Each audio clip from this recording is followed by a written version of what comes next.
Hace pocos días, mi querido doctor Edgar Rivera, ginecólogo de Ecuador, me invitó a dictar una charla de dolor vulvar. Lo que usualmente hago en esa charla, porque tengo como las ganas y el afán de que todos intentemos hacer un examen físico completo, es hablar del examen físico en el dolor. Pero esta vez quise hacer algo diferente.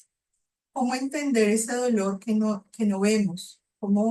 ¿Cómo saber si sí, si no? ¿Será que sí existe? ¿Será que la señora está loca?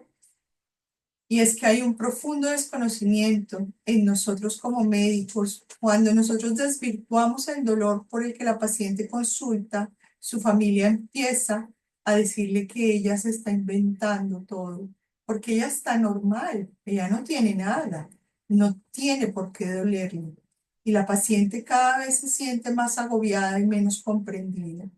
Y países como Estados Unidos, el 40% de las mujeres se van sin tratamiento. En Europa, solo 10 a 25% de las mujeres reciben un diagnóstico correcto. Imagínense nuestros países, en que estamos nosotros. Lo primero que quiero hacer salvedad es que el dolor no se lo está inventando la paciente. No la mandamos al psicólogo para que le cure el dolor. La psicología, claro, el psicólogo hace parte importante del armamento terapéutico, pero no la mandamos allá para que le quite el dolor porque el psicólogo no le va a quitar el dolor, porque el dolor no es un fenómeno psicológico.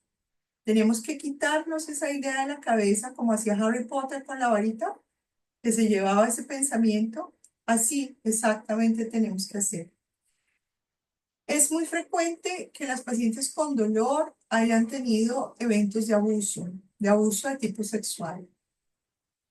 Y entonces, claro, es una mujer que fue abusada, por eso es que le duele. Piensen ustedes un poco en esa mujer de veintitantos años que viene ahorita con dolor, cuando fue abusada siendo una niña, con unos genitales que no eran aptos para esa condición, para esa situación horrorosa que tuvo que vivir. Piensen en el desgarro de la mucosa, que es un desgarro y una sensación y un dolor de tipo nociceptivo. Piensen en el desgarro de las fibras musculares que sucedió en su cuerpo. Piensen en la contractura y el miedo que ella generaba en su piso pélvico de imaginar que esto pudiera volver a repetirse y de la hipoxia que esto trajo en sus nervios. Y piénsenlo así, porque es que no se lo está imaginando, lo está sintiendo realmente. El dolor es una experiencia somatosensorial real, es real. Claro está que los factores psicosociales juegan un papel importante. La Sociedad Internacional para el Estudio del Dolor cataloga o clasifica el dolor en cuatro grandes grupos: un dolor nociceptivo, un dolor neuropático, una mezcla de los dos y un dolor nociplástico. Y miren cómo la vulvodynia entra dentro de este grupo de dolores de tipo nociplástico, junto con la cistitis intersticial, el dolor de cabeza, la fibromialgia, el síndrome de intestino irritable. ¿Qué es eso del dolor nociplástico? Vamos a ver. Entonces, un dolor nociceptivo es un dolor que surge de un daño real o potencial. Esta es una paciente con un líquen plano.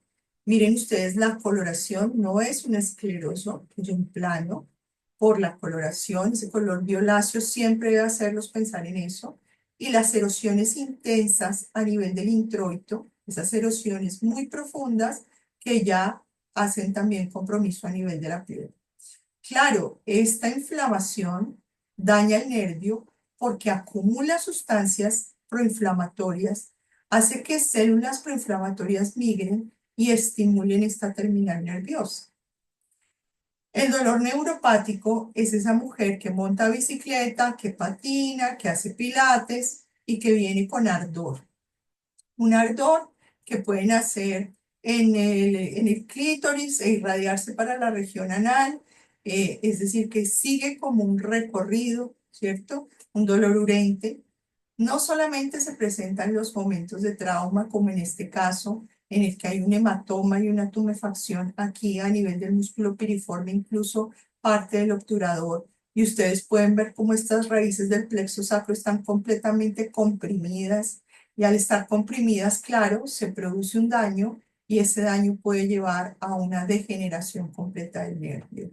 Entonces, no solamente el dolor neuropático es periférico, también puede originarse el dolor neuropático a nivel central y eso tenemos que tenerlo muy presente. Entonces, un dolor de origen neuropático, que es ese dolor en el que se afecta el sistema somatosensorial, y el dolor nociplástico, que nosotros vemos una vulva completamente sana, pero la paciente aqueja dolor.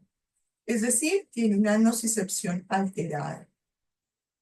Puedo yo decir que es un dolor disfuncional en el sentido que no tiene una función protectora, porque ¿cuál es la función del dolor? Protegernos, protegernos. Pues si no hay esa protección, pues entonces no hay una función biológica para ese dolor y lo que tenemos es un dolor, digamos, desadaptativo.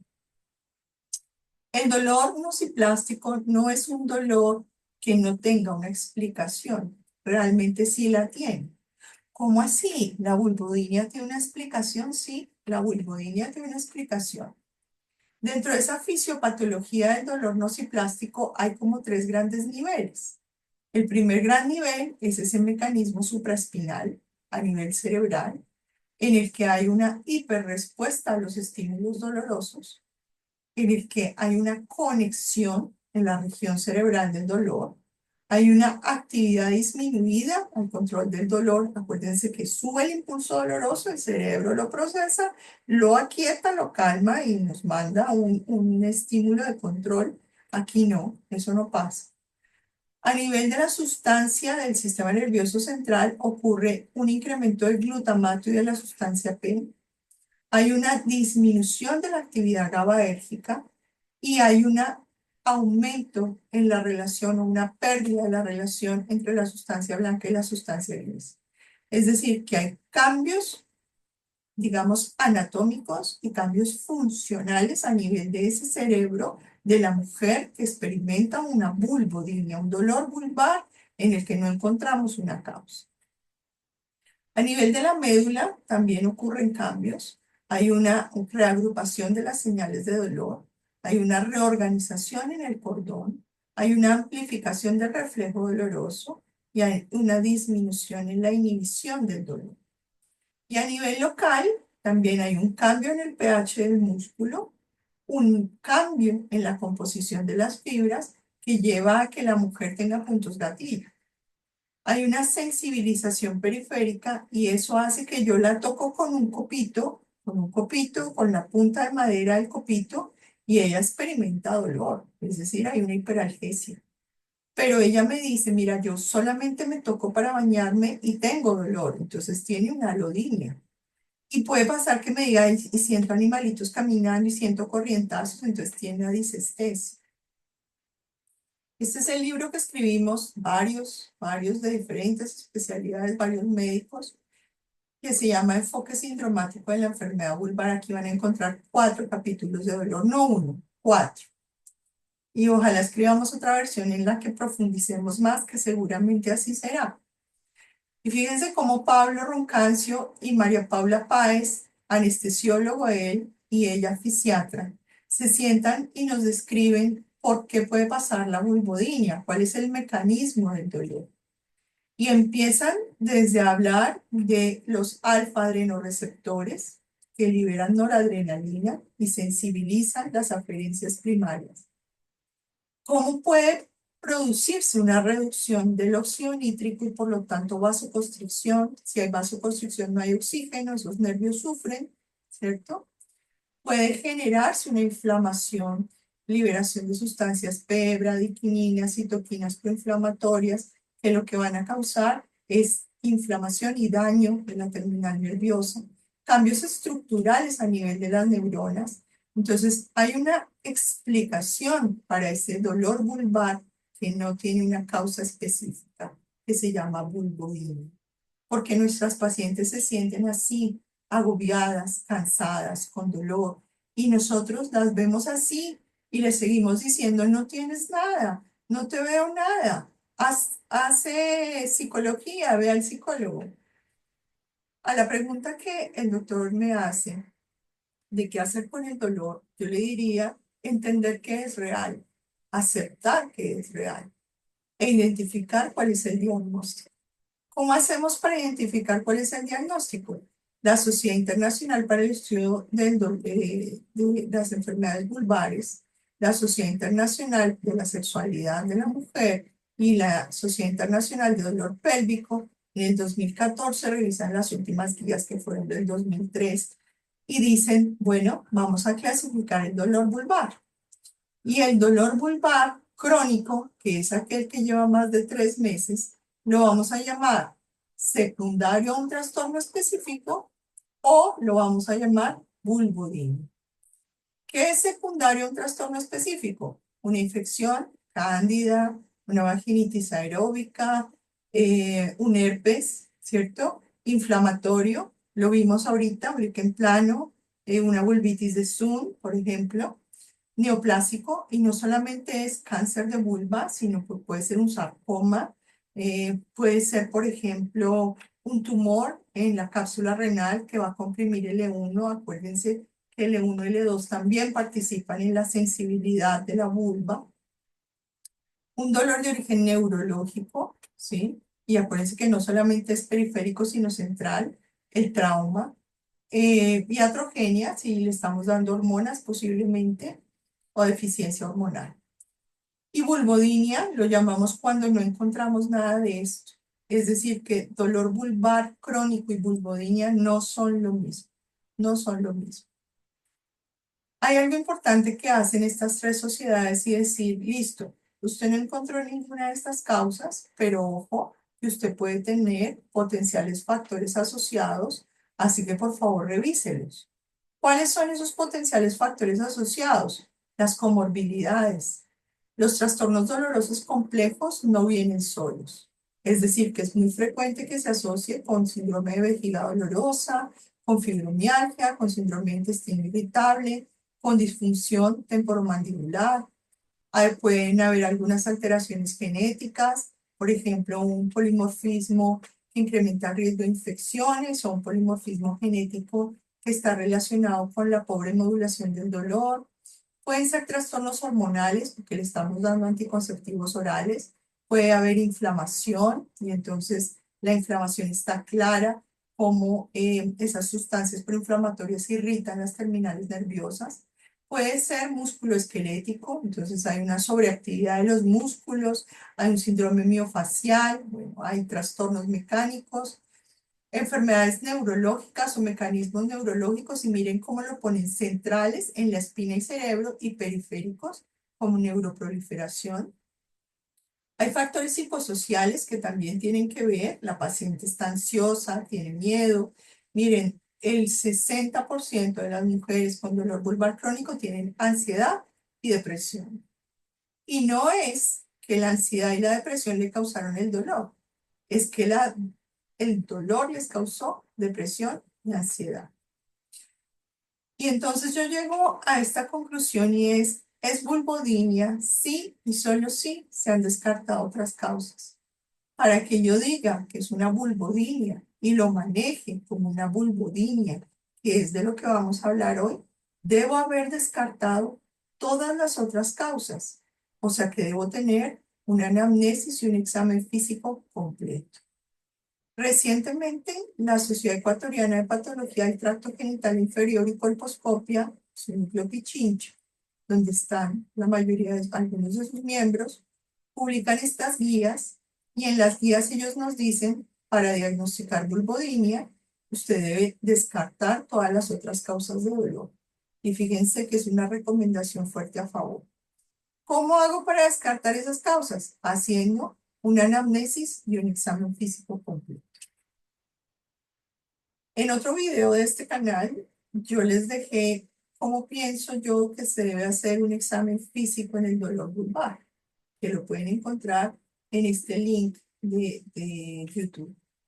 La otra opción, o también la misma opción, puede ser buscar este libro que se llama Enfoque Sindromático de la Enfermedad Vulvar, donde hay 4 capítulos de dolor.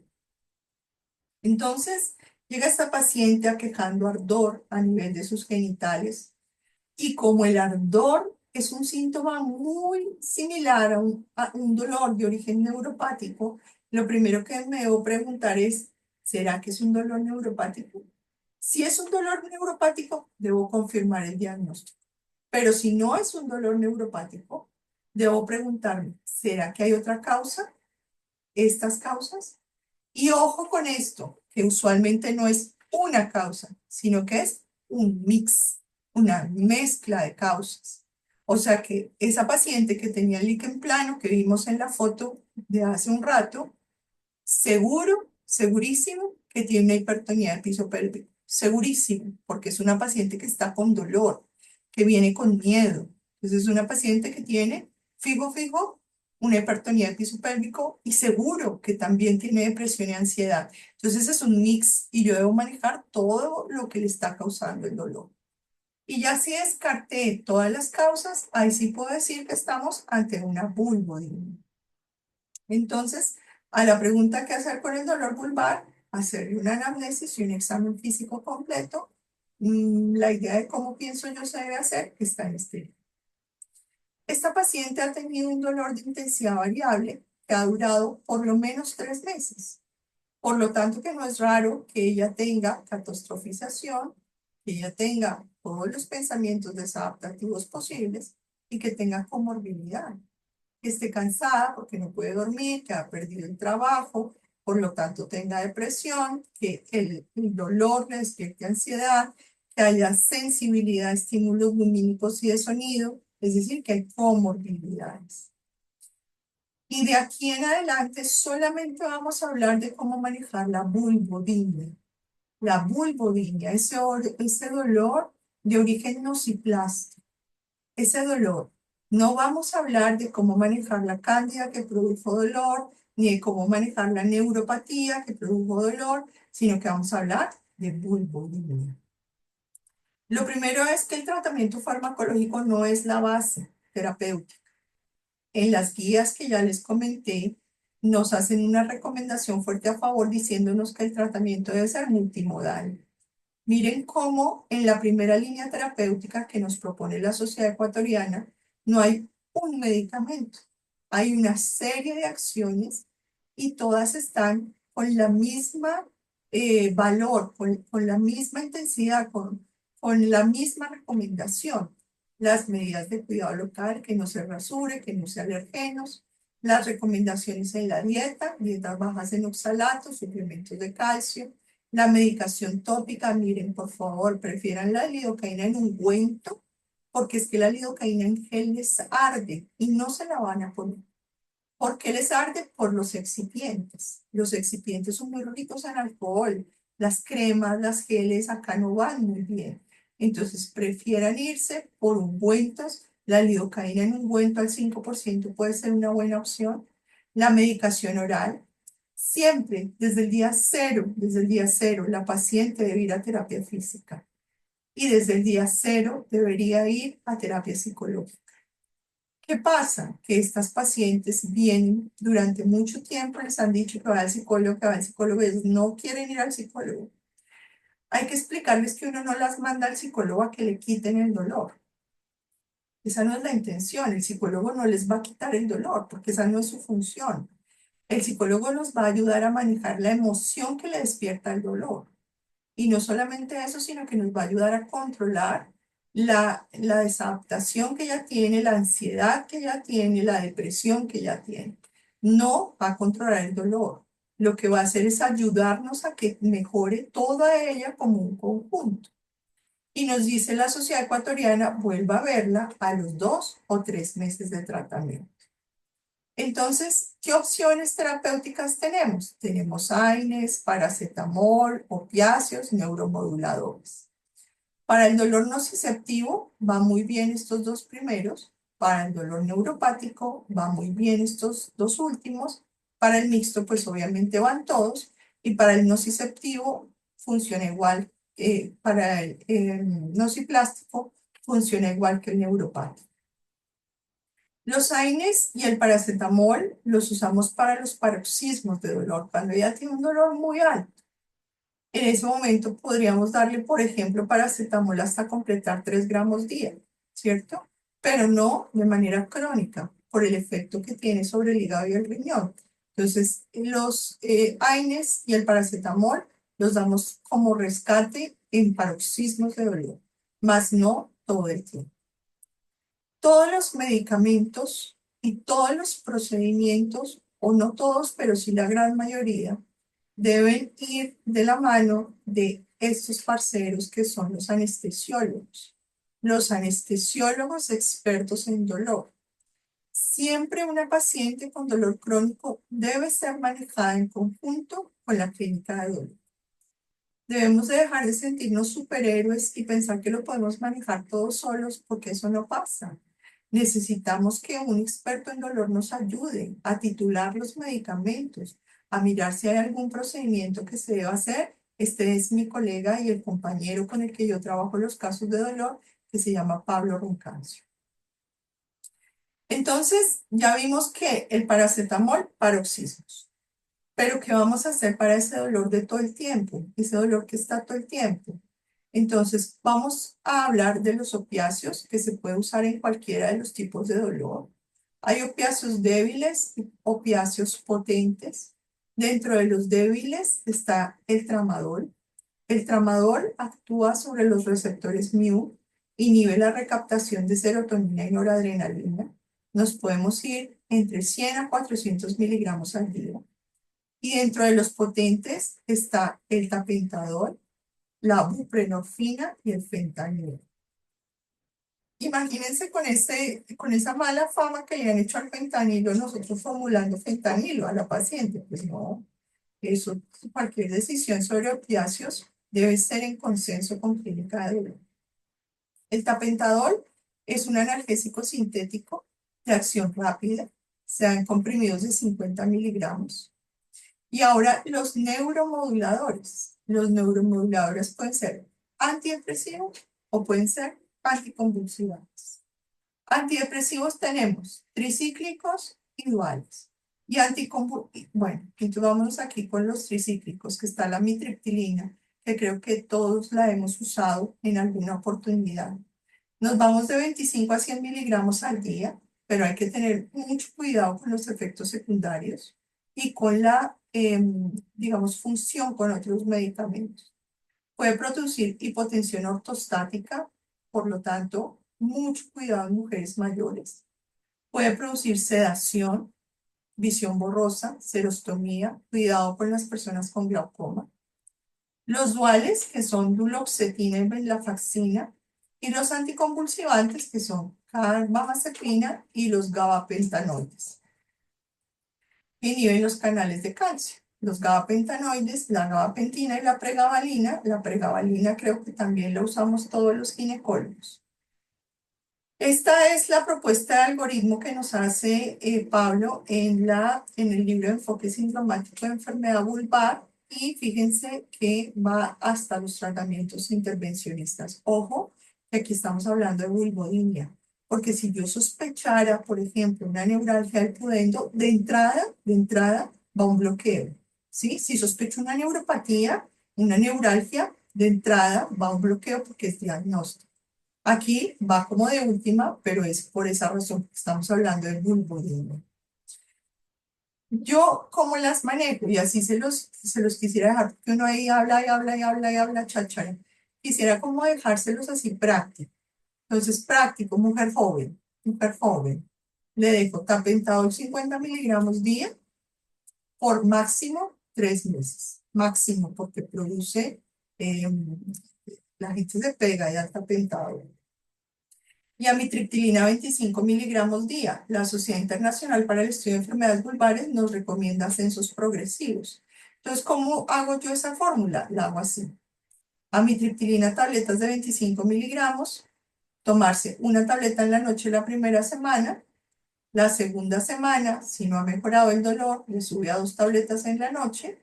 Si no hay eventos adversos, y miren cómo yo le pongo todos los eventos adversos, le pongo por favor suspenda, si tiene lentitud, mareos, desvanecimiento, etcétera, ¿cierto? Y vamos con ascensos progresivos, siempre hay que anotar los efectos secundarios. Y para las mujeres mayores, les dejo tapentador porque necesito controlar el dolor ya. La pregabalina no va a tener efecto hasta dentro de 3 meses, igual que la mitriptilina. Entonces la señora se va a estar tomando una pastilla y como no va a sentir mejoría, lo va a descontinuar. Entonces yo debo explicarle que inicio el tapentador para luego dejarla solo con pregabalina.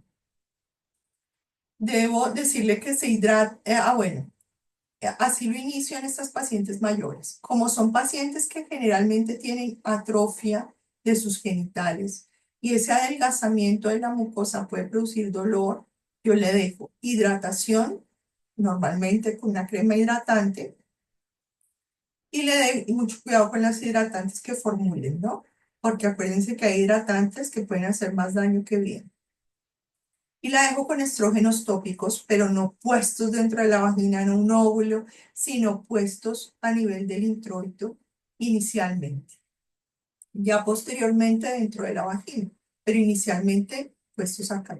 Yo sé que ustedes me van a decir que ahí no hay suficientes receptores, pero si la ponen a que se introduzca un aplicador sin haber hecho terapia, seguro que no se lo va a aguantar y va a abandonar. Y esta es la fórmula como yo hago para la pregabalina. Entonces, también con ascensos progresivos, siempre advirtiéndole que no haya eventos adversos. En las mujeres mayores prefiero quedarme hasta 2 tabletas y no formular más. Siempre va a ir a clínica de dolor y Pablo va a ayudarme a titular este tipo de medicamentos. Si pasaron 2 o 3 meses, si este es el momento, 3 meses, para que yo vea si respondió o no, si no hubo respuesta, ya me puedo ir a hacer otras cosas, ¿cierto? Antes de irme para esta segunda línea, quiero decirles por qué sirve la terapia física. Reduce la actividad de los nociceptores, promueve la curación de los tejidos lesionados, aumenta la expresión de los mediadores antiinflamatorios, restaura la normalidad del movimiento de los tejidos y reduce la actividad de los nociceptores. Entonces es supremamente útil y debe ser formulada desde el día cero, ojalá con una especialista en dolor. Y la psicoterapia, porque necesitamos modular digamos, el sentimiento, la emoción que reporta ese dolor que ella tiene, mejorar la depresión, mejorar la ansiedad. Necesitamos que ella aprenda técnicas de respiración, necesitamos que aprenda técnicas de bloqueo de pensamientos negativos. Y entonces, bueno, aquí en el libro nuevamente, y es que yo le hago machaco el libro porque creo que no hay tanta información compilada en un solo texto como ustedes lo pueden encontrar acá. Posiblemente haya mucha información, pero toda disgregada. Aquí quisimos como centrarles un poquito la información. Entonces, si ya falló nuestro tratamiento, entonces ahí sí me voy con una infiltración multinivel. Le infiltro los puntos gatillo, le puedo bloquear los ganglios simpáticos, le puedo poner toxina botulínica, puedo hacer procedimientos de radiofrecuencia sacra, por ejemplo, neuroestimulación, pero siempre, siempre, siempre vamos a mantener la primera línea. Se mantiene la primera línea y le adicionamos otras cosas. Y ya de últimas, pues dejamos la vestibulectomía. Recientemente y luego de 15 años hicimos una vestibulectomía, porque es que no se le hace a todo el mundo, tiene unas indicaciones clarísimas, y si no, la posibilidad de falla terapéutica es alta. La paciente hizo una cefaleapospunción lamentablemente, y entonces luego era el dolor de la cirugía más la cefaleapospunción, pero ya hoy está muy bien. Y fue una paciente bien elegida. Entonces, no se hace vestibulectomía a todo el mundo, tiene unas indicaciones. Ok, antes de irme, quiero dejarles esto porque es que no está en ningún lado y es la aplicación de toxina botulínica. Entonces, nosotros lo que hacemos es 2 jeringas de insulina, una jeringa de 5, solución salina, y la toxina botulínica de 100 unidades, toxina botulínica tipo A. Esta toxina botulínica de temperatura. Aspiramos 2 cc de solución salina, eso no es una bolsa que se reutilizó, no, es un frasquito que viene ahí ya listo. Y con el bisel de la aguja hacia arriba, mírenlo, hacia arriba para que no caiga el chorro directamente sobre la toxina, para que no se dañe la toxina. Lo que hacemos es que la ponemos, miren, yo no empuje nada. Esto como está, le hago movimientos suaves, yo la volteo para aspirar, nomás la abro por completo y una vez la he abierto por completo, la envaso. ¿En qué la envaso? En las jeringuitas de insulina, las jeringuitas de insulina.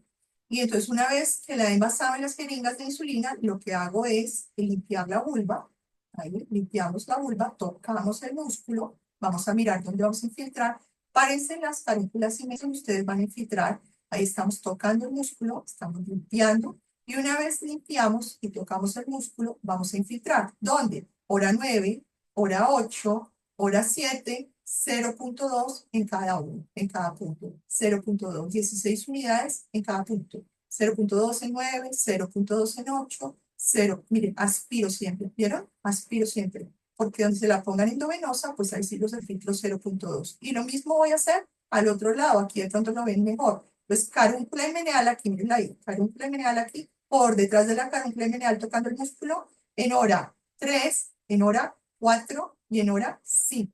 Y más adelante les voy a mostrar cómo chuzamos y ahí la botulínica intravascular, ahí tengo más efectos secundarios. Bueno, creo que eso era todo lo que les tenía para decir. Los invito a comprar el libro de Enfoque Sindromático de la Enfermedad Vulvar. Recordar siempre que el tratamiento debe ser multimodal, que no es échese la lidocainita y un poquito, no. Terapia de una vez, psicoterapia de una vez, lidocaína, amitriptilina si es joven, pregabalina si es mayor, tapentadol si el dolor está muy intenso, dieta, cuidados de los hábitos clínicos. Para mí ha sido un gusto poderlos hablar con ustedes hoy, así yo no tenga el gusto de verlos, pero ha sido un gusto. Así que los dejo con estas dudas y nos vemos pronto.